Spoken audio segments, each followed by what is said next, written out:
नमस्कार, जय जोहार। क्या आप भी गवर्नमेंट एग्जाम्स की तैयारी करना चाहते हैं? क्या आप भी मेमोरी टेक्निक्स और ट्रिक्स के जरिए बहुत ही कम समय में स्मार्ट स्टडी करना चाहते हैं? क्या आप चाहते हैं कि सीजी व्यापम टॉपर आपको पढ़ाए?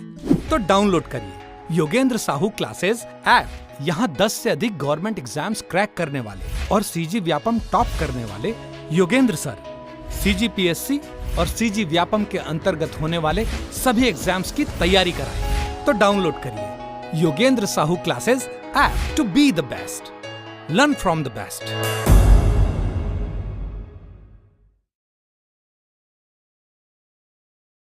कोई भी सपना साकार करने के लिए सबसे जरूरी है सही कोच का होना। चुनिए Yogendra Sahu classes first rank को और करे अपने सीजी व्यापम सीजीपीएससी का सपना साकार। Download the app now. नमस्कार दोस्तों, स्वागत है आपका योगेंद्र साहू ऑनलाइन क्लासेस में। जो हम सेल समूह पढ़ रहे थे उसके आगे की वीडियोस, उसके आगे के जो सेल समूह हैं उसके बारे में आज डिस्कस करेंगे। इससे पहले आपके इनके सेल समूह के 2 वीडियोस बन चुके हैं, आप उनको ज़रूर देखिएगा। फिर अब आज हम शुरू करते हैं विंध्य सेल समूह से। विंध्य सेल समूह, इससे पहले हमने क्या क्या देखा? आग्नेय देखा, धारवाड़ देखा, कडप्पा देखा। अगला है विंध्य सेल समूह। विंध्य सेल समूह ये भी एक प्रकार की अवसादी चट्टान है और ये कडप्पा चट्टानों के अवसादों से बना हुआ है। विंध्य सेल समूह भी अवसादी चट्टान है और एक कडप्पा चट्टानों के अवसादों से बना हुआ है। इसकी जो स्थिति है वो रायगढ़ नगर के आसपास के क्षेत्र में पाई जाती है, जो कि ग्रेनाइट और नीस प्रकार की है। ग्रेनाइट और नीस प्रकार की है, ये रायगढ़ नगर के आसपास पाई जाती है। अब जो इसमें भी ना जीवाश्म के प्रमाण भी प्राप्त हुए हैं, इसमें जीवाश्मों के भी प्रमाण मिलते हैं विंध्य सेल समूह में। मैंने आपको फर्स्ट क्लास में बताया था सेल समूह के कि जो गोंडवाना सेल समूह है केवल एक वही सेल समूह है जिसमें जीवाश्मों की प्राप्ति होती है, और एक दूसरा आप विंध्यन सेल समूह याद रखिएगा कि जिसमें जीवाणुओं के प्रमाण मिले हैं। लेकिन मुख्य रूप से आपको जीवाश्म कौन से सेल समूह में पाए जाते हैं पूछा जाए तो आपको आंसर गोंडवाना लेना है। फिर इसका विस्तार देखते हैं हम कि विंध्य सेल समूह का विस्तार कौन कौन से क्षेत्र में है। तो इसका विस्तार आप देखेंगे कि कांकेर, कोंडागांव, जगदलपुर, रायपुर, खैरागढ़, गुंडरदेही, इन क्षेत्रों में ये फैला हुआ है विंध्य सेल समूह। और छत्तीसगढ़ में विंध्य सेल समूह का जो विस्तार है वो बहुत कम मात्रा में पाया जाता है, बहुत ही नगण्य है। इनकी जो मात्रा है बहुत ही नगण्य है विंध्य सेल समूह का। अब इसमें जो प्रमुख चट्टानें हैं वो क्या है? तो छत्तीसगढ़ में पाए जाने वाला जो चूना पत्थर है वो निम्न विंध्य काल में निर्मित है। निम्न विंध्य काल में निर्मित है। जो चूना पत्थर हमारे छत्तीसगढ़ में पाया जाता है वो निम्न विंध्य काल का है। और जो रायपुर सीरीज का चूना पत्थर है वो भी निम्न विंध्य क्रम का ही है, निम्न विंध्यन क्रम का ही है। अब इसमें जो चट्टान है वो इस सेल में जो समूह में जो चूना पत्थर तथा बलुआ पत्थर प्रमुख रूप से पाया जाता है। विंध्य सेल समूह में भी आपके चूना और बलुआ पत्थर पाए जाते हैं, लेकिन इसका जो हमारे छत्तीसगढ़ में जो विस्तार है वो बहुत ही कम है, तो इसके बारे में उतनी जानकारी हमें प्राप्त नहीं होती है। तो आपको इतना ही याद रखना है कि जो विंध्य सेल समूह वो भी अवसादी चट्टान है। ये कडप्पा चट्टानों के अवसाद से बना है। रायगढ़ नगर के आसपास के क्षेत्र में ग्रेनाइट नीस और नाइस पर निम्न विंध्य चट्टानें स्थित हैं थोड़ी मात्रा में। अब इसमें थोड़े जीवाश्म के भी प्रमाण आपको मिलते हैं, ये याद रखना है। विस्तार क्षेत्र आपके कांकेर, कोंडागांव, जगदलपुर इस क्षेत्र में, ऊपर में आप रायपुर, खैरागढ़, गुंडरदेही इस क्षेत्र में देखेंगे। फिर इसकी मात्रा तो सबसे कम पाई जाती है, तो इसका विस्तार भी बहुत कम है और ये देखने को भी मिलता नहीं है बहुत जगह। फिर छत्तीसगढ़ में जो पाए जाने वाला है वो निम्न विंध्यन क्रम का है, निम्न विंध्यन काल का है जो चूना पत्थर है वो। और जो रायपुर सीरीज का भी जो चूना पत्थर है वो भी निम्न विंध्यन क्रम का ही माना जाता है। और जो इसमें जो विंध्यन सेल है उसमें जो चट्टानें मुख्य रूप से चूना पत्थर और आपकी बलुआ पत्थर ही पाई जाती हैं, तो ये आप ध्यान में रखिएगा। फिर अगला देखते हैं हम गोंडवाना सेल समूह। गोंडवाना सेल समूह, तो जो गोंडवाना सेल समूह है इसका जो नामकरण किया था वो मेटेलिक कांट द्वारा किया गया था। किसके द्वारा? तो मेटेलिक कांट के द्वारा किया गया था 1872 में, मेटेलिक कांट के द्वारा। फिर इसका जो युग है वो कार्बोनीफेरस युग से जुरासिक काल के युग में गोंडवाना सेल समूह का निर्माण हुआ है। कार्बोनीफेरस से जुरासिक काल वो काल जिसमें सर्वाधिक मात्रा में आपके डायनासोर की प्राप्ति होती थी। सर्वाधिक डायनासोर उसी समय में प्राप्त होते, तो उसे वही जुरासिक काल है। तो उस समय इस गोंडवाना सेल समूह का निर्माण हुआ है। अब गोंडवाना सेल समूह ऐसा सेल समूह जिसमें जीवाश्मों की प्राप्ति होती है। अब निर्माण के बारे में हम जब देखते हैं तो कार्बोनीफेरस काल के दौरान प्रायद्वीपीय भारत में अनेक दरारों का निर्माण हुआ। इन्हीं गर्तों में तात्कालिक वनस्पतियों के दबने और उस पर हुई ताप व दाब की क्रिया से कोयले का निर्माण हुआ है। नदियों के अवसादों के रूप में युगों से जमे वनस्पतियों और जीवों के अवशेषों से भी इस गोंडवाना सेल समूह का निर्माण हुआ है।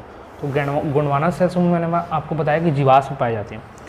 तो अनेक दरार हुए, भूकंप आए, जिससे अनेक जीव जंतु पेड़ पौधे उनमें दब गए, ज़मीन के अंदर दब गए और हज़ारों करोड़ों वर्षों तक उनके रह रहे। उनकी जो किसी भी आप वनस्पति में देखोगे या मनुष्य शरीर में, जानवरों के शरीर में कार्बन की मात्रा सर्वाधिक पाई जाती है। अब वो जो कार्बन की मात्रा है वो करोड़ों वर्षों तक रहे कोयले के रूप में परिवर्तित हो जाती है।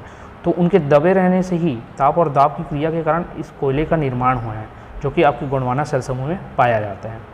अब ये इनका जो फैलाव है वो नदियों के आसपास क्यों होगा, क्योंकि नदी के आसपास ही आपके पेड़ पौधे और जीव जंतु, इनकी बसाहट ज़्यादा होगी और इनके अवसादों के रूप में जो आसपास के क्षेत्र बनते हैं और वहाँ अगर भूकंप आ रहा है, उसमें दब जा रहे हैं, तो उन क्षेत्रों में आपके सर्वाधिक कोयले का प्राप्ति होता है। तो आप देखेंगे कि जितने भी आपकी जो गोंडवाना सेल समूह के क्षेत्र हैं वो आपकी नदी घाटियों के क्षेत्र के नाम पर ही डिवाइडेड होंगे। आपकी मांड नदी घाटी क्षेत्र देख लीजिए आप, उस क्षेत्र में आपकी सर्वाधिक कोयले की प्राप्ति होगी। किस वजह से? क्योंकि वहाँ नदी है, उस नदी के आसपास वनस्पतियों की मात्रा सर्वाधिक थी और वहाँ पर उनके दबने से, करोड़ों लाखों साल के दबे रहने से उन कोयले का निर्माण हुआ है। अब इसमें जो खनिज है, इस स्थिति में बलुआ, रेत, पत्थर तथा सेल संस्तरों के बीच बीच में कोयले की परतें पाई जाती हैं। किनके बीच में? तो बलुआ, रेत, पत्थर या सेल संस्तरों के बीच बीच में। क्योंकि जो अगर भूकंप आया, उसमें अगर पेड़ पौधे, जीव जंतु दबे तो किन्हीं एक से दो परतों के बीच में ही दबेंगे। ज़मीन के, मिट्टी के एक से दो परतों के बीच में ही जमेंगे और ये भी मिट्टी भी करोड़ों वर्षों बाद पत्थरों का रूप लेंगी और जो जीव जंतु दबे हुए हैं वो कोयले का रूप लेंगे। तो वहाँ कोयले की जो परतें हैं इन्हीं सेल संस्तरों के बीच में और पत्थरों के बीच में पाई जाती है। यही चीज़ इसमें बताया गया है। अब यह प्रायः कहाँ कहा जाता है? तो हसदो, केलो और मांड नदी घाटियों में आपके गोंडवाना समूह के बराकर सीरीज के दृश्यांकन हैं। बराकर सीरीज के दृश्यांकन, बराकर नदी है एक, तो उसी सीरीज के आपके गोंडवाना समूह इस हसदो, केलो और मांड नदी घाटियों में भी पाए जाते हैं। अब इसका क्रम क्या क्या रहा, तो हम ये क्रम देखते हैं। ये बहुत ही इंपॉर्टेंट सेल समूह है। इसकी उपलब्धता हमारे छत्तीसगढ़ में अधिक है, सर्वाधिक तो नहीं है लेकिन अधिक है। फिर जो वितरण है ये 3 क्रम में पाए जाते हैं, एक ऊपरी गोंडवाना, एक मध्य गोंडवाना और एक निचली गोंडवाना। तो मैंने आपको छत्तीसगढ़ का मैप जब पहले लेक्चर में दिखाया था तो बताया था कि जो आपके सूरजपुर, भरतपुर, मनेन्द्रगढ़, चिरमिरी, ईस्ट कोरिया और इस वाले जो क्षेत्र में वो ऊपरी गोंडवाना वाला क्षेत्र आ जाता है। लिखा भी गया है जनकपुर, मनेन्द्रगढ़, प्रतापपुर, बैकुंठपुर, सूरजपुर। तो प्रतापपुर और सूरजपुर, तो सूरजपुर क्षेत्र हो गया, बैकुंठपुर जो है कोरिया वाला क्षेत्र हो गया, मनेन्द्रगढ़ भी और जनकपुर भी, ये सब आपके MCB वाले क्षेत्र हो गए। तो यहाँ ऊपरी गोंडवाना पाया जाता है। फिर जो मध्य गोंडवाना सेल क्रम है वो आपके मध्य गोंडवाना सेल का अधिक विकास छत्तीसगढ़ में नहीं हुआ है, ये हमारे छत्तीसगढ़ में नहीं हुआ है। इसलिए आपने नक्शे में भी देखा होगा कि ऊपरी गोंडवाना और निचली गोंडवाना का ही उल्लेख मिलता है या नक्शे में भी उनका स्थिति मिलती है। फिर जो निचली गोंडवाना है उसे लोअर गोंडवाना भी कहा जाता था। अब ये जो आपके तालीचर, बराकर और कामठी समूह सम्मिलित है इसके अंतर्गत। जो निचली गोंडवाना है वो उसमें आपके तालचेर, बराकर और कामठी समूह सम्मिलित है। फिर यह सेल समूह जो है वो मनेन्द्रगढ़, चिरमिरी, भरतपुर जिले के दक्षिणी भाग और सरगुजा जिले के दक्षिणी भाग में है। कटघोरा, कोरबा, खरसिया, धर्मजयगढ़, रायगढ़ जिले एवं मांड नदी घाटी में विस्तृत है। तो जो ऊपरी गोंडवाना है वो तो ऊपर के जिलों में स्थित है। अब ऊपर से जब नीचे देखेंगे तो ये क्या दक्षिणी क्षेत्र होगा, इन सभी जिलों के दक्षिणी क्षेत्र में होंगे। तो दक्षिणी क्षेत्र में आपकी निचली गोंडवाना मिलेगी। कौन कौन से? सरगुजा हो गए, MCB हो गए, सूरजपुर के दक्षिणी क्षेत्र में हो गए। फिर दक्षिणी क्षेत्र में क्या क्या पड़ेंगे? आपके कोरबा हो गए, कटघोरा हो गए, खरसिया, धर्मजयगढ़, रायगढ़। तो इन क्षेत्रों में और साथ ही मांड नदी घाटी में इसका विस्तृत क्षेत्र देखने को मिलता है, किसका? निचली गोंडवाना का। तो ये इसके 2 क्रम रहे, इसके आपके गोंडवाना सेल समूह के, एक ऊपरी और एक निचली। मध्य का तो हमारे छत्तीसगढ़ में विस्तार है नहीं।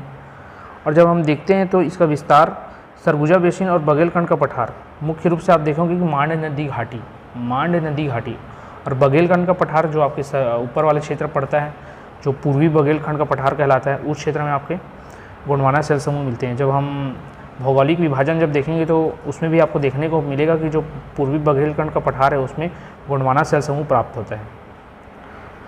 आपका जो महानदी बेसिन है उसमें कडप्पा सेल समूह प्राप्त होता है। तो ये आगे के लेक्चर्स में हम देखते जाएंगे।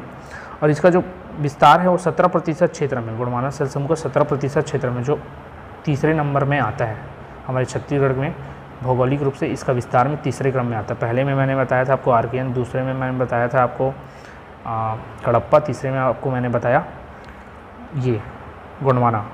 अब इसका जो प्रतिनिधित्व क्या है, यह सेल तालचेर और बराकर क्रम का प्रतिनिधित्व करते हैं। ये गोंडवाना सेल समूह का अलग अलग क्रम है, तो उनमें जो हमारे छत्तीसगढ़ का वो इन्हीं क्रम के अंतर्गत आते हैं। तो गोंडवाना सेल समूह में मुख्य रूप से आपको क्या याद रखना है, तो आप नाम याद रख सकते हैं कि मेटलिक कांट द्वारा 1872 में दिया गया, कार्बोनीफेरस से जुरासिक काल में हुआ था। इसमें जीवाश्म की उपलब्धता प्राप्त होती है। कैसे इसका निर्माण हुआ, तो विभिन्न अनेक दरारों का निर्माण हुआ जिसमें जीव जंतु अंदर दब गए और उनके दबे रहने से कोयले का निर्माण हुआ।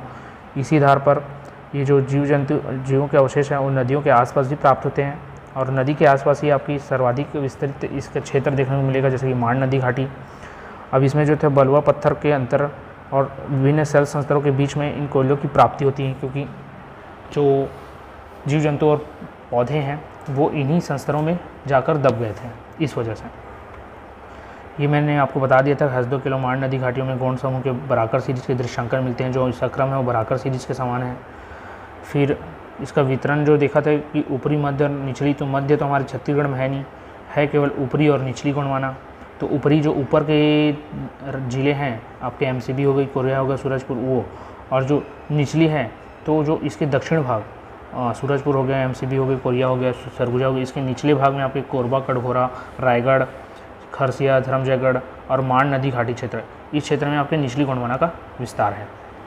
फिर आगे हमने देखा कि सरगुजा बेसिन और जो आपके बघेलखंड का पठार है, जो पूर्वी बघेलखंड का पठार हमारे छत्तीसगढ़ क्षेत्र में आता है, वहाँ इसका सर्वाधिक विस्तार है। इसका गोंडवाना सेल समूह का जो कि 17% है कुल छत्तीसगढ़ का, जो कि तीसरे नंबर में आता है। और ये जो प्रतिनिधित्व किस क्रम का करते हैं, जो गोंडवाना सेल में किसका प्रतिनिधित्व करते हैं, तो बराकर क्रम का और तालचेर क्रम का। ये इतना इंपॉर्टेंट नहीं है, अगर आप याद नहीं रखेंगे तो बाकी चीज़ों को आपको याद रखना है, तो आप ध्यान में रखिएगा। लास्ट हम देखते हैं एक दक्कन ट्रैप सेल समूह। तो दक्कन ट्रैप का मतलब होता है जाल या फिर एक के ऊपर एक। तो जब ये दक्कन ट्रैप का जब हमारा निर्माण कैसे हुआ, मैं आपको इसके बारे में बता देता हूँ। यहाँ पर युग लिखा हुआ है, देखेंगे आप, तो मेसोजोइक युग के अंतिम समय में, अर्थात क्रिस्टेशियस काल में। ये नाम तो आपको बहुत ही अटपटा लगेगा, क्रिस्टेशियस काल, मेसोजोइक युग, ये नाम लेकिन याद करना है। परीक्षा में कब क्या पूछ दिया जाए कुछ कह नहीं सकते। तो मेसोजोइक युग के अंतिम समय में अर्थात क्रिस्टेशियस काल में इसका निर्माण हुआ है। तो निर्माण कैसे हुआ, तो दरारी ज्वालामुखी के निकलने से विशाल युक्त लावा से। फिर कब, तो प्रायद्वीपीय भारत में हुई दरारी ज्वालामुखी क्रिया के से सीढ़ीनुमा दक्कन ट्रैप का निर्माण हुआ है। अब मैं इसका क्रम आपको बताता हूँ कि जब हमारा जो भारत था वो पहले गोंडवाना लैंड का हिस्सा हुआ करता था, जो अफ्रीका क्षेत्र में पड़ता है। फिर वहाँ से धीरे धीरे एशिया के प्लेट अंगारा लैंड की तरफ ये आने लगा। तो अंगारा लैंड से जब आकर टकराता है, तो जब वहाँ आकर टकराता है तो उस क्षेत्र में क्या होता है कि जो ये गोंडवाना जो लैंड का हिस्सा है वो भारी था अंगारा लैंड से, क्योंकि अंगारा लैंड में आप देखेंगे कि लावा से ही बना था और उसमें ज़्यादा खनिज प्राप्त होते नहीं उस क्षेत्र में। तो उस क्षेत्र की जो वेट है, उस प्लेट की जो वेट है, और जो भारत का हिस्सा जो अफ्रीका से टूटकर अलग हुआ, गोंडवाना लैंड का हिस्सा, उसका वेट भारी था। तो जब ये दो प्लेटें आपस में टकराती हैं तो एक प्लेट नीचे दबती है और दूसरी प्लेट ऊपर उड़ जाती है। तो जो ये गोंडवाना लैंड वाला जो प्लेट था वो नीचे दब जाता है, इस प्रकार से नीचे दब जाता है यहाँ अंगारा लैंड से टकराने पर। और नीचे हमारे भारत बोलता हूँ, पृथ्वी की जो संरचना है उसमें नीचे क्या है, लावा ही तो है। तो ये जो प्लेट है वो धीरे धीरे लावा से ही बना था, और लावा से वापस इसमें जो खनिज हैं वो आपस से लावा में पिघलने लगे। पिघल कर जब यहाँ लावा की मात्रा जब बढ़ने लगी, तो ये जो जब यहाँ टकराया ना यहाँ आकर, तो इसमें ये जो ट्रायंगल के शेप में था हमारा जो भारत है, ऐसे ट्रायंगल के शेप में था। तो जब यहाँ ना दरारें पड़ जाती हैं, जब ये आकर यहाँ अंगारा लैंड से टकराता है तो यहाँ दरारें पड़ जाती हैं। और ये इसका जो ये वाला पोर्शन जो नीचे था वो लावा में जब पिघला, तो ये लावा जब वहाँ बढ़ेगा उसकी मात्रा तो बाहर निकलने के लिए कहीं तो देखेगा, तो यहाँ तो बढ़ नहीं पाता ये। तो धीरे धीरे ये जो दरार जो क्षेत्र हैं उस दरार वाले क्षेत्र में बहकर आते हैं और इसी क्षेत्र में ऐसे क्रमशः जमने लग जाते हैं, एक के ऊपर एक, एक के ऊपर एक, एक के ऊपर एक, इस प्रकार से एक के ऊपर एक ये लावा जमने लग जाते हैं। तो ये ट्रैप का निर्माण कर देते हैं, इसी को ही ट्रैप कहा जाता है। तो इस प्रकार से दक्कन ट्रैप सेल समूह का निर्माण हुआ था। कैसे? तो दरारी ज्वालामुखी के बेसाल्ट युक्त लावा से। अब बेसाल्ट युक्त लावा क्यों? क्योंकि जो गोंडवाना लैंड था उसकी जो मिट्टी में जो पहले आर्कियन जो सेल समूह बने थे उसमें क्या थे? बेसाल्ट थे, बेसाल्ट चट्टानों का ही निर्माण हुआ था। अब ये चट्टान जब वापस से लावा में मिलने लग गए तो उसमें जो खनिज पदार्थ थे वापस से वहाँ पर मिले, उनमें पिघल गए। अब जब बेसाल्ट, पहले अगर नॉर्मल लावा होता तो हम उसको आर्कियन बोल देते, लेकिन वो आर्कियन जब बेसाल्ट चट्टानें बन चुकी थी उसके बाद जब वो फिर से लावा में कन्वर्ट हुई, इसलिए इसको बेसाल्ट युक्त लावा कहा जाता है। तो आप ध्यान में रखिएगा बेसाल्ट युक्त लावा किस लिए कहा जाता है। फिर अब ये सीढ़ी नुमा, मैंने बताया कि ऐसे ऐसे एक ही जगह पर ये रह कर जमने लगा, तो ये सीढ़ी नुमा दक्कन ट्रैप का निर्माण कर देता है। और इसमें जो मुख्य खनिज क्या पाई जाती है? तो बॉक्साइट आपका पाया जाता है। और इसका जो फैलाव है, विस्तार आप देखेंगे ना छत्तीसगढ़ में, तो ये आपके जसपुर वाले क्षेत्र में प्राप्त होता है। तो जसपुर वाले क्षेत्र में इसी बॉक्साइट की उपलब्धता आपको अधिक मिलेगी। हम विस्तार इसका अगर देखते हैं तो आप देखेंगे कि मैकल श्रेणी क्षेत्र के पूर्वी भाग में कोरबा, कवर्धा, सरगुजा और जसपुर वाले क्षेत्र में, तो मैंने आपको उस दिन मैप में दिखाया था कि जो जसपुर वाले क्षेत्र है यहाँ दक्कन ट्रैप की उपलब्धता मिलती है। तो इसी को यहाँ पर बताया गया कि मैकल श्रेणी क्षेत्र के पूर्वी भाग में, मैंने आपको मैकल श्रेणी क्षेत्र में भी दिखाया था, जो चिल्पी घाटी रेंज थी उसके यहाँ पर ये जो दक्कन ट्रैप है वो प्राप्त होता है। तो मैकल श्रेणी क्षेत्र के पूर्वी भाग कोरबा, कवर्धा, सरगुजा और जसपुर क्षेत्र में प्राप्त होते हैं। ये आपको विस्तार सभी सेल समूह के आपको विस्तार याद करने हैं। विशेषकर जब आप भौगोलिक संरचना देखोगे तो आपको ऐसे ही याद हो जाएगा कि जो पूर्वी बघेलखंड का क्षेत्र है ये आपका गोंडवाना सेल समूह के लिए, जो आपका जसपुर सामरी पाट है वो वाला क्षेत्र अभी हमने देखा, ये दक्कन ट्रैप के लिए। जो आपका दंडकारण्य का क्षेत्र है वहाँ आपका धारवाड़ मिलेगा। फिर आपका जो महानदी बेसिन है मध्य क्षेत्र या मैदानी भाग, उसमें आपको कडप्पा सेल समूह मिलेगा। तो मुख्य रूप से ये 4 सेल समूह के आपको मिल जाएंगे। और बाकी जो अन्य 2 है विंध्य सेल समूह, जिसका तो हमारे छत्तीसगढ़ में बहुत कम मात्रा में प्राप्त होता है। और एक हमने पढ़ा था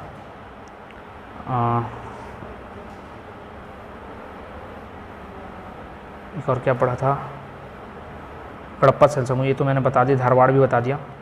आग्नेय सेल समूह, तो आग्नेय सेल समूह तो जो है वो सभी चट्टानों का बेस है, तो वो तो संपूर्ण छत्तीसगढ़ में प्राप्त होता है। वो उसका किसी एक विशेषकर क्षेत्र में उसको देखने को नहीं मिलेगा, वो आपको पूरे छत्तीसगढ़ में उसका विस्तार है।